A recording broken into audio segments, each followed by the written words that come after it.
Okay, ఇక్కడ ఇంకొక sharp student ఉన్నారు మనతో పాటు. ఎస్, మిస్టర్ రాణా గారు రోజు షార్ప్నర్తోనే అసలు షార్పెన్ చేసుకుంటూ ఉంటారు ఆయన బ్రెయిన్ని. ఎస్, చెప్పండి, మీరు ఆ రోజుల్లో కంబైన్డ్ స్టడీస్ ఎలా చేసేవాళ్ళు, ఎవరితో చేసేవాళ్ళు? కంబైన్డ్ స్టడీస్ అంటే సోలోగా చదవలేదండి. కంబైన్డ్ ఎక్కడ వస్తుంది? ఎప్పుడైనా సరే మనలాంటి స్టూడెంట్స్ సోలోగా ఏం చదవలేరు, ఎవరో ఒకళ్ళని పెట్టుకోవాలన్నమాట పక్కన. నేనండి కంబైన్డ్ రామ్ చరణ్తో చేసేవాడిని. కంబైన్డ్ బాగా కంబైన్డ్ స్టడీస్ చేశాం. ఎలా ఉండేది ఆ combined studies?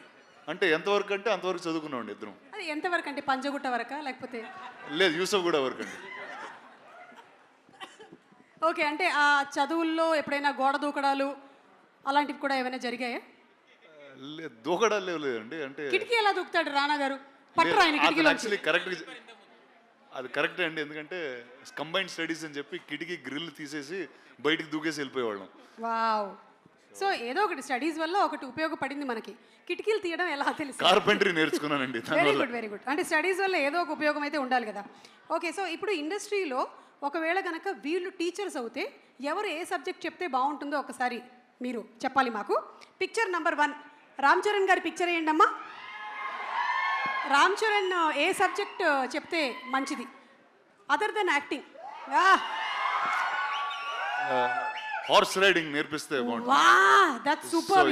He can teach terrific horse riding in school. Super. Magadheera నుంచి అప్పటి నుంచి. ఓకే, నెక్స్ట్ పిక్చర్ ప్రభాస్ గారి ఫోటో వేయండి అమ్మా.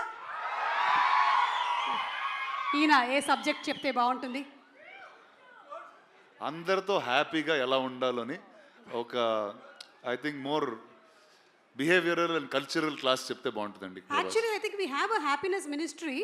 అది ఇచ్చేస్తే బెస్ట్. ఇచ్చేస్తే బెస్ట్ అండి, హ్యాపీనెస్ మినిస్ట్రీ. కరెక్ట్.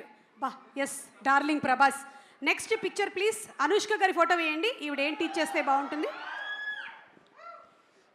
సేమ్ అండి, యాక్చువల్లీ మంచితనం టీచ్ చేస్తారండి అందరికీ. బా, అంటే నాకు ఇప్పుడే రీసెంట్గా నేను యాక్చువల్లీ నేర్చుకున్నా. జపాన్లో కొన్ని స్కూల్స్లో ఫస్ట్ 3rd క్లాస్ వరకు 4th క్లాస్ వరకు వాళ్ళకి ఏ సబ్జెక్ట్స్ ఉండవండి. అంటే కేవలం మనుషులతో ఎలా మాట్లాడాలి, ఇళ్ళు ఎలా శుభ్రంగా పెట్టుకోవాలి, those kind of basic subjects will be taught for life. I think she is the best person to teach that. I think మన అందరికీ ఇక్కడ చాలా అవసరం అది. చాలా అవసరం. మనకి యూకేజీ ఎల్కేజీ నుంచే నౌన్ ప్రొనౌన్స్ రుద్దేస్తున్నారు. ఓకే, లాస్ట్ కాదు, ఇంకొక 2 పిక్చర్స్ ఉన్నాయి. ఆ రాజమౌళి గారు ప్లీజ్ రండి. ఎలాగో మీరు మాకు ఇంకా ఒక 2 ఇయర్స్ వరకు దొరకరు ప్రీ రిలీజ్లో. కనీసం ఇలా ఫోటోలు అయినా వేసుకొని మేము సంతోషపడతాం. అన్ని సబ్జెక్టులు చెప్పే ఒక టీచర్ ఉంటారు చూడండి, సాయంత్రం ట్యూషన్కి వెళ్తాం, అది ఆయన. సూపర్, అసలు సింప్లీ సూపర్. అన్ని సబ్జెక్ట్స్కి మనం 300 రూపాయలు కట్టి వెళ్ళిపోతాం. సాయంత్రం ట్యూషన్కి వెళ్తాం చూడండి. Okay, done. Thank you teacher, thank you.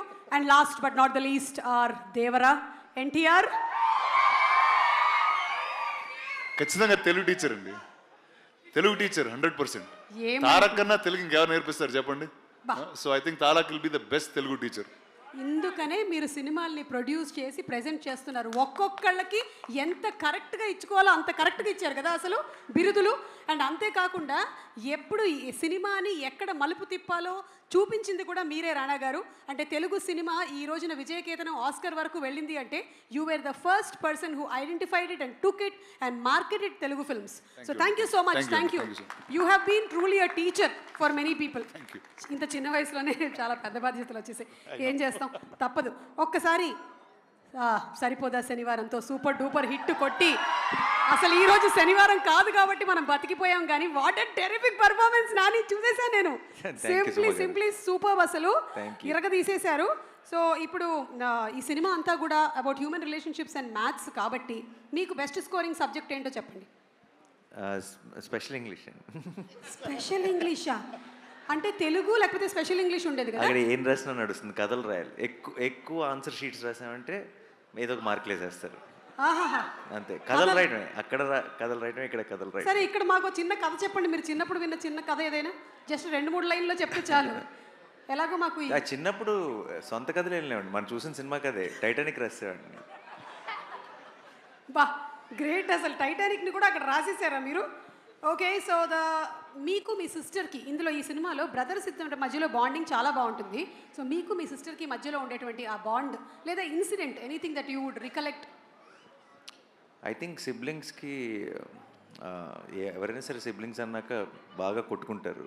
అది అలాగే బాండ్ గట్టిపడుతుంది. ఐ థింక్ వాళ్ళు మనకి ఎంత ఇంపార్టెంట్ అని మనకు తెలిసేది కొంచెం వాళ్ళు ఎక్కడికైనా వెళ్ళినప్పుడు వాళ్ళని ఒక సంవత్సరం చూడనప్పుడు కొంచెం దూరం అయినప్పుడు బేసిక్గా. సో నేను అంతే లైఫ్ అంతా బాగా కొట్టుకు తెచ్చాం. ఆ తర్వాత అది చదువుకోవడానికి యూఎస్ వెళ్ళినప్పుడు సడన్గా ప్రేమలో అసలు సిబ్లింగ్ అంటే ఏంటి, తను మిస్ అవుతున్నానని, సో అవన్నీ స్టార్ట్ అయ్యాయి. Super. Last and final question, 35 ప్లస్సా 35 మైనసా? ఏజ్ కాదు, నా ఏజా? మార్క్స్. మార్క్సా? ఒక్కసారి కూడా 35 దాటలేదు. అంటే జస్ట్ ఇట్లా అస్సలు పొరపాటు. వీటి పాపం నేను సినిమా చూశాను, వీడు అందరూ అన్ని మాటలు అంటుంటారు కదా, వీడు నాతో కంపేర్ చేస్తే వీడు బ్రిలియంట్. వీడు పొరపాటును కూడా వాడు కనీసం 1 ముందు 0 పెట్టాలా 1 తర్వాత 0 పెట్టాలా అని డౌట్ ఉంది. నాకు అసలు 1 తర్వాత 2 ఎందుకు రావాలి, 2 ముందు ఎందుకు రాకూడదు అనే డౌట్ ఉండేది. సో ఒక రకంగా చెప్పాలంటే నేను సినిమా చూస్తున్నంతసేపు వీడితో తెగ రిలేట్ అయిపోయి ఇదేదో నా బయోపిక్ తీస్తారన్నట్టు ఫీల్ అయ్యాను. Super super.